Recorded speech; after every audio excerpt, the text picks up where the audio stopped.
Hello and welcome to another episode of Gemstone Mine. I'm John, and I had the good fortune to participate in my first ever cEDH webcam tournament over the weekend. And I did about as well as I expected. 0-3 and drop.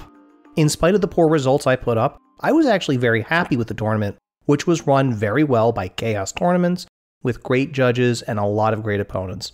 Shoutouts to Chaos for the awesome event, and to the folks at Sad Naws for sponsoring the event. I made some mistakes, some of which I am not very happy with myself for making, but I learned a lot too. And today, I'm going to talk about the lessons I learned by doing badly at a tournament. If you like this or any of our other episodes, if you learned something, or you just gave you something to think about, it'd really help to hit that subscribe button on YouTube if you aren't already, or leaving us a like or a comment on your platform of choice. My first lesson was good. I mulliganed with a plan. We did an episode recently talking about the importance of mulligans in the getting ready stage of the game, and I mentioned that my mulligans are one of my major weaknesses. In this tournament, I actually feel like my mulligan skills have improved. I start to get anxious when I go down from 7 cards to 6 cards, and I felt very confident about my decision to mull to 6 in 2 out of the 3 games. My first opening hand was a keep at 7 with a seat 2, turn 1 Esper Sentinel out of my hand, and I was going into a pod with only a single green player, so I felt pretty good about getting multiple card draws off of it. And then I just so happened to top deck a Mana Crypt, which let me play my commander out on turn 2.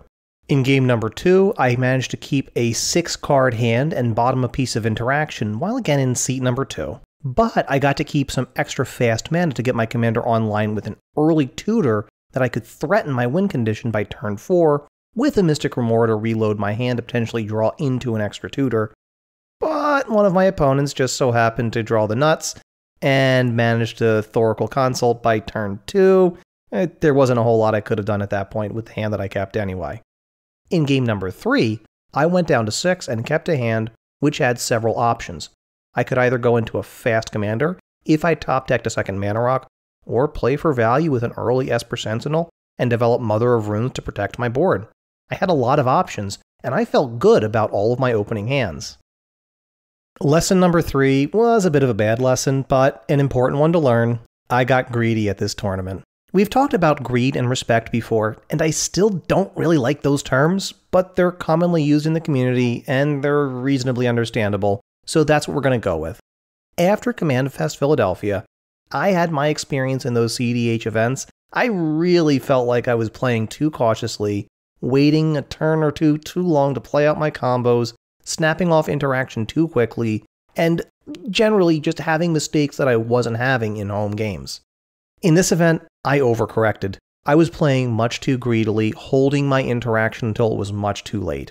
I even committed to an attack to take out the Stax player's Karn the Great Creator, which was holding back the Thrasios Tymna player, who had just shown the table, a swift reconfiguration with a Devoted Druid already in play off of a Tainted Pact.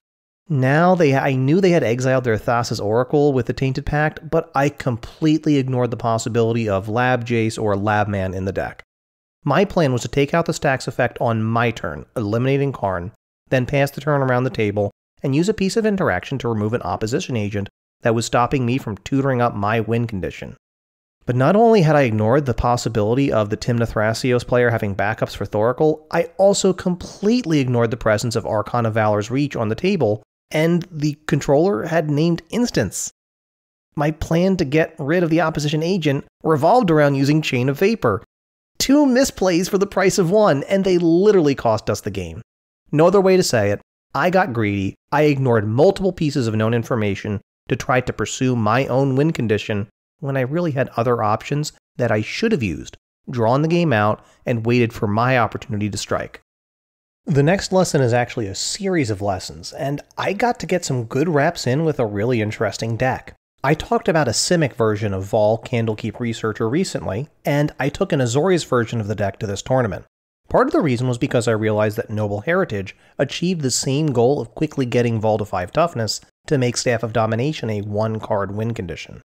I'll post the deck list in the comments for your reading pleasure, and I've identified some issues during play that I would like to adjust. I'm feeling more confident with some of my includes and excludes after getting them into the game, and I also found some really interesting lines in the deck. particularly using Transmute Artifact, and they are surprisingly easy to pull off, even through a rule of law, so something I may consider focusing on more in the Azorius version. In particular, the mana which Vol produces can be used to pay the cost difference on Transmute Artifact, and that was usually big enough to cover that cost, plus pay for most or all of the initial cost to untap with Staff of Domination and go for the win. Vol has been an absolute blast to play in 2 of the 5 possible color identities that I can play the commander with, and the grind the deck is capable of when going into mid-range pods and having 1-card winning conditions that's easy to tutor up feels really good. Finding the right balance for stacks pieces, interaction, outlets, and payoffs is going to be really important going forward, and I think this deck may want to run a few artifacts-based stacks effects to slow down faster opponents, but it doesn't really want to play through a rule of law even if it can. Having the mana outlets are also nice, but I don't know. The deck probably wants some form of artifact-based stacks effects against graveyard effects, so Rest in Peace may not make the cut, but Grafdigger's Cage and Lion's Sash, they might. And finding the right number of outlets is going to be tricky, as Vol feels best when there are mana sinks to dump mana into each turn cycle. I'm also interested in trying out builds in both Izzet and Dimir, maybe even Mono Blue. In Dimir, I'm looking at Cultist of the Absolute as a background, as an easy way to get Vol to 5+ toughness and make Staff of Domination into a 1-card win condition. Not so sure what I would do in Izzet or Mono Blue for a background, but I can always look more later. The next lesson, I just had not playtested enough for the event. My decision to participate in the tournament was sort of a last-minute thing, and I chose to take an Azorius build of Vol that I mentioned before without any significant playtesting. I was overall happy with how the deck played, but I think I would have felt much more confident in my decisions on interaction points in particular if I had more reps in with the deck beforehand. For the Oktoberfest in November, I plan to get a lot more playtesting in beforehand, but I just had a deck that was brand new and fun, and I really wanted to play it, and the tournament provided a great excuse for it. I think that the choice was to my benefit for my enjoyment, but a net negative for my performance. I also need to force myself to get out of my shell and engage with other minds in the community to help tune my decks. In particular, I'm not so great at brewing in white spaces in the cEDH metagame, so I may have to enlist some help from some of the great creators and great minds that are out there.